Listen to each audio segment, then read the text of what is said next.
पैसा ही इंसान की औकात बनाता है। अगर ऐसी बात है ना तो नहीं है मेरी औकात। अरे नहीं है मेरी औकात तेरे लिए शहर से कोई ना बड़ा अमीर लड़का ढूंढ के लाने के लिए। लेकिन बाबा मेरी बात तो सुनिए। बस बहुत हो चुका है। अरे लड़के वालों को शगुन तक दे चुके हैं हम लोग। अगर फिर भी तुझे ये रिश्ता पसंद नहीं है ना तो हमारे लिए थोड़ा सा जहर लेके आ। बाबा जहर विष जहर खा के मर जाते फिर तेरे दिल में जो आना है ना वो कर। तो तुम्ही कुठे चाललात?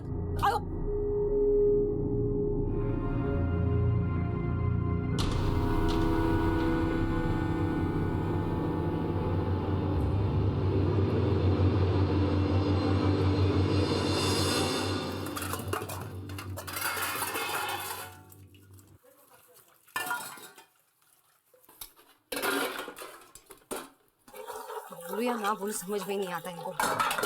इसे समझो ऐसे ही दिन काटने पड़ेंगे मुझे। काय झालं सरिता? क्यों इतना शोर मचा रही हो? तो और क्या करूं? एक मोबाइल फोन लाके देने कहा था तुमसे। 1 महीना बीत चुका है अभी तक लाके नहीं दिया। ये देख रहे हो कपड़े के साबुन से हाथ में छाले पड़ गए और तुम्हें उससे क्या वॉशिंग मशीन क्या मांग ली जैसे ताजमहल मांग लिया हो। गर्मी से जान जा रही है मेरी। हेयर कंडीशनर नहीं तो एक एयर कूलर तो लाके देते। बात तो ऐसे कर रहे हो जैसे शादी से पहले महल में रहती थी तुम। नहीं ना इसलिए तो तुमसे उम्मीदें थी पर तुम्हें उससे क्या। मुझे क्या पता था कि गले में ऐसा निकम्मा इंसान पड़ेगा। देखो सरिता चिल्लाओ मत। ऊंची आवाज में बात करने की औकात नहीं है तुम्हारी। तुम जैसे इंसान से तो बात करना ही बेकार। काय झालं? सरिता काय झालं सरिता? क्यों इतना गुस्सा करती हो? ये मेरा गुस्सा नहीं तुम्हारा जबरदस्ती का प्यार है। मतलब?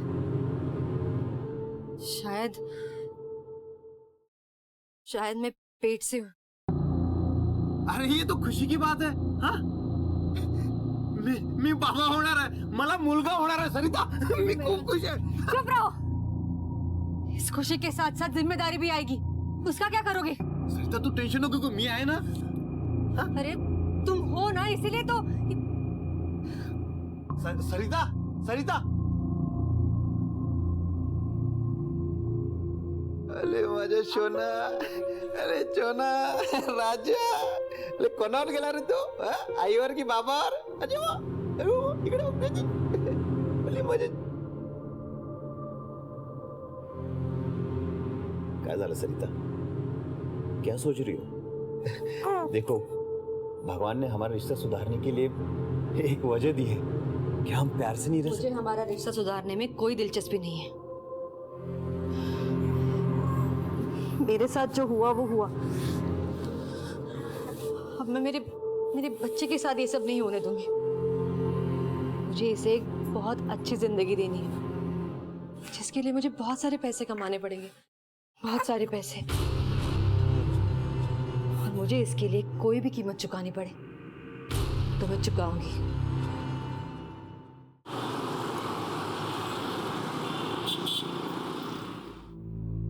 ये देखिए एकदम नई चीज है। अरे भाई जल्दी देना पेपर्स टाइम नहीं है मेरे पास। काय साहेब तुम्ही पण यार ये ऐसे बोनी के टाइम पे कोई एन्क्वायरी करने आ जाता है क्या? ते साहेब सरकारी नोकरी आहे आमची कॉर्पोरेशनचं काम आहे। हाँ तुमची नौकरी थी नौकरी और हमारा काम उसका क्या? ये देखिए क्या चाहिए आपको और बोलिए। ये अच्छा ये दुकान मालिक का नाम? सरिता मोरे। सरिता मोरे। और तुम कौन हो? राजा मोरे। अच्छा उनका आईडी प्रूफ चाहिए। वो नहीं अभी इधर। अरे नहीं मतलब क्या चाहिए मेरे को?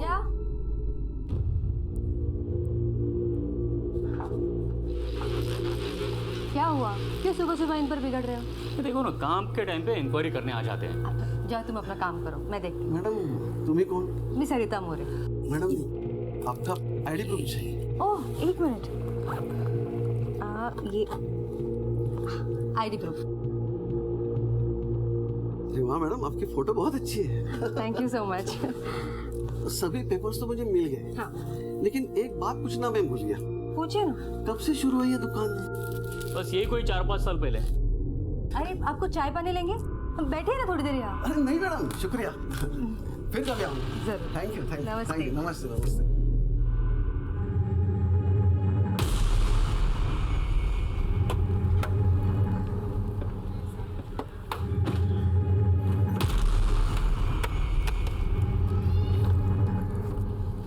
कुलकर्णी क्या खबर? सर सारे डॉक्यूमेंट्स क्लियर है। और कुछ? नहीं सर, मैंने ठीक से देखा लेकिन पूरी दुकान में शक करने वाली कोई बात दिखी नहीं मुझे। कुलकर्णी, कई बार हम अपनी आंखों के सामने रखी चीज को भी पहचान नहीं पाते। इनके खिलाफ कोई तो ऐसा प्रूफ होगा जो हमें अब तक नहीं मिला। फिलहाल इन डॉक्यूमेंट्स की ऑथेंटिसिटी को वेरीफाई करो, देखो कुछ मिलता है। ठीक है सर। बीड़ जिले के एक छोटे से गांव में पली बड़ी सरिता सावंत को हमेशा से बड़े शहर का आकर्षण था। बड़े शहर की चकाचौंध में एक खुशहाल जिंदगी उसका सपना था। लेकिन यह जरूरी नहीं है कि हमारा हर सपना सच हो। जिंदगी कभी कभी हमारे सामने कुछ ऐसी पहेलियां लेकर आती है जिन्हें बूझना आसान नहीं होता। सरिता की जिंदगी भी किसी पहेली से कम नहीं थी।